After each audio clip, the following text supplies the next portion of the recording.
नमस्कार, मैं हूं आचार्य सतीश अवस्थी और आपका बहुत स्वागत करता हूं लभ्य एस्ट्रोलॉजी में। लभ्य एस्ट्रोलॉजी आपके जीवन में सच में खुशियां लाने का साधन है। लभ्य एस्ट्रोलॉजी आपको प्रसन्न करने का साधन है। लभ्य एस्ट्रोलॉजी आपके जीवन से हर कर्ज को समाप्त करने की विधा है। आज मैं सम्मिलित कर रहा हूं आपके जीवन में कर्ज की किसी भी प्रकार की अव्यवस्था को। अगर आप कर्ज से है परेशान, अगर आपका कर्जा चुकता नहीं है, कर्ज मिलने में दिक्कत हो रही है तो भी, और कर्ज चढ़ गया है आप पर तो भी, कब ऐसा होता है कि आप कर्ज के बोझ के नीचे दब जाए? कब ऐसा होता है कि कर्ज की वजह से आपका जीवन बहुत अस्त-व्यस्त हो जाए? पैसों की कमी की वजह से आपके जीवन में लोग खुरापात करने लग जाएं, आपका नाम खराब करने लग जाएं और आपका नाम उछलने लग जाए बुरी चीजों में, तो क्या करें? केवल कर्ज की वजह से, केवल और केवल कर्ज की वजह से आपका कोई भी काम रुक रहा हो। प्राइवेट और सरकारी मिला के बहुत सारे कर्जे हो गए और वो चुकता होने का कोई साधन नहीं मिल रहा है, तो आज का दिन आपका है। आप चाहते हैं कि केवल और केवल कहीं अच्छा कर्जा मिल जाए, थोड़े से पैसे कहीं से अरेंज हो जाएं तो शायद सब कुछ हम कर ले जाएंगे, तो क्या करें? ऐसा कौन सा साधन है, ऐसा कौन सा तरीका है, ऐसी कौन सी परंपरा है जिससे कर्ज से मुक्ति दिलाया जा सकता है या कर्ज दिलाया जा सकता है? आज दोनों के दोनों पहलुओं को बराबरी से साझा करेंगे। कर्ज मिलने में दिक्कत हो तो क्या करें और कर्ज की वजह से दिक्कत हो तो क्या करें? केवल और केवल कर्ज की वजह से बहुत सारे लोग आत्महत्या कर लेते हैं। केवल और केवल कर्ज न चुकने की वजह से बहुत सारे लोग ऐसे ऐसे काम करने पर मजबूर हो जाते हैं जो सच में नहीं करने चाहिए, जो सामाजिक नहीं है। केवल पैसों की वजह से और कर्ज की वजह से लोग अपने जीवन में उन लोगों को प्रवेश करने देते हैं जिन्हें वो पसंद नहीं करते। और कर्ज केवल एक तरह का नहीं होता, ऋण एक तरह का नहीं होता। ऋण केवल पैसों का नहीं है। एक्चुअली ऋण वो भी है जिसकी वजह से तुम्हारे जीवन में दुख आ रहा है। हो सकता है इस जन्म का कुछ कर्जा हो और हो सकता है कुछ पिछले जन्म का कर्जा हो, उस पर भी बात करेंगे हम आज। कोई तो कर्जा ले रखा है आपने किसी का, जिस वजह से लोग पीछे पड़े हैं आपके। हो सकता है जिससे आपने दुख पाया है उसका कुछ आपका पिछले जन्म का लेन देन है, जिस वजह से आपको वो दुख दे रहा है। ये भी एक तरह का कर्जा है। कोई रिलेशन, कोई रिश्ता अगर आपके साथ बहुत अच्छा नहीं चल रहा है तो ये पिछले जन्म का कर्जा हो सकता है जो आप चुका रहे हो। आप उसे अच्छी चीजें दे रहे हो और बदले में वो आपको बुरी चीजें दे रहा है। किसी के साथ बहुत अनबन हो रही है और तालमेल ठीक नहीं बन रहा है, इसके पीछे हो सकता है पिछले जन्म का कोई कर्जा हो। कोई आपको बहुत धोखा दे गया, चीट करके निकल गया, आपका बहुत कुछ लेकर के चला गया, आपसे पैसे ले गया या आपका कुछ ऐसी चीज ले गया जो आप सामान्यता नहीं दे सकते थे।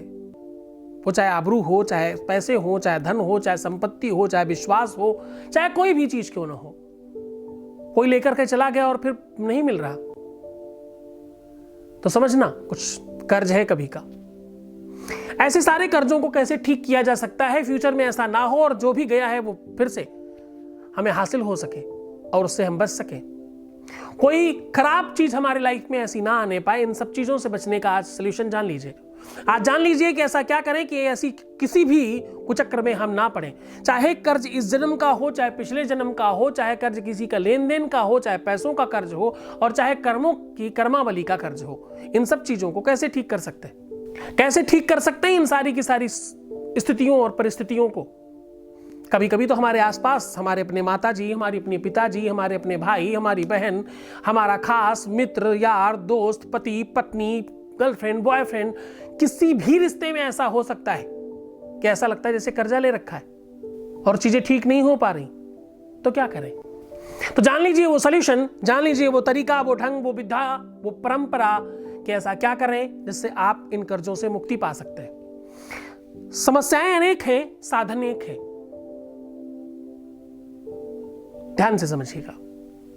आपको भगवान गणेश की ऐसी मूर्ति देखनी है जिनका मुख, जो उनकी सूंड होती है, वो उनके दाहिनी तरफ घूमी हुई हो। ऐसी मूर्तियां बहुत हैं। नहीं हो तो ऐसा चित्र भी अपने घर में रख सकते हैं। उनको मोदक का भोग लगाना है और दूर्बा चढ़ाना है। गजाननं भूतगणादि सेवितं कपित्थ जम्बू फलचारु भक्षणम् उमासुतं सो कविनाशकारिक्रम नमामि विघ्ने स्वरपाद पंकजम। हे गणेश भगवान, हे गम गणपति जी, मेरी कृपा करना मुझ पर।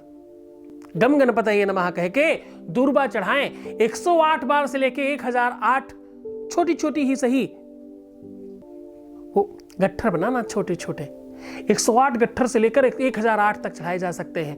निरंतर करना, बुधवार मंगलवार इसे निरंतर किया जा सकता है। जितनी ज्यादा बार करोगे उतना ज्यादा इन सब चीजों से बचने का मौका मिलेगा। चींटियों को पंजीरी यानी भुना हुआ आटा चीनी मिला करके चींटियों को खिलाने से ऐसी चीजों से मुक्ति मिलती है। खास तौर से पीपल या बरगद के पेड़ के आसपास ऐसी चींटियां मिले तो बहुत अच्छा रहता है उनको खिलाने से। पक्षियों को बाजरा खिलाने से भी ऐसी चीजों से आपको मुक्ति मिलती है। और ऋणमोचन पाप समाप्त करने के लिए ऋणमोचन पाठ किया जाता है, उसका पाठ करवाने से भी ऐसी चीजों से मुक्ति मिलती है। ऋण समाप्त करने के लिए या ऋण प्राप्त करने के लिए भगवान गणेश को कैथा चढ़ाएं और दूर्बा चढ़ाएं, दूर्बा की माला चढ़ा सकते हैं। इन सब चीजों से आपको बहुत बेनिफिट होगा। मंत्र होगा ओम गम गणपतये नमः। चढ़ाने का दिन होगा बुधवार और मंगलवार। इनमें से जो भी दिन आपको सूट करता है उसमें आप कर सकते हैं। क्योंकि महाराष्ट्र में मंगल मानते हैं और नॉर्थ साइड में, इवन दिन पूरी इंडिया में बुधवार मानते हैं। तो मंगलवार बुधवार में से जो भी आपकी मान्यता है उस दिन आप कर सकते हैं। ऐसा करने से गणेश भगवान की कृपा होगी। गणेश भगवान एकलौते देवता ऐसे हैं जो आपके ऋण से संबंधित सारे के सारे विकार समाप्त करते हैं। तो भगवान गणेश की कृपा बने आप पर। मोदक चढ़ाना, लड्डू चढ़ाने की कोशिश करना, उनको प्रसन्न करना, उन्हें खुश रखने की कोशिश करना। ऐसा करने से आपके जीवन को बहुत खुशहाली मिलेगी। आपका ऋण समाप्त हो, आपके जीवन से रोग समाप्त हो, आपके पिछले जन्म की भी ऋण समाप्त हो और आप बहुत खुशहाल हो जाए। धन्यवाद, नमस्कार।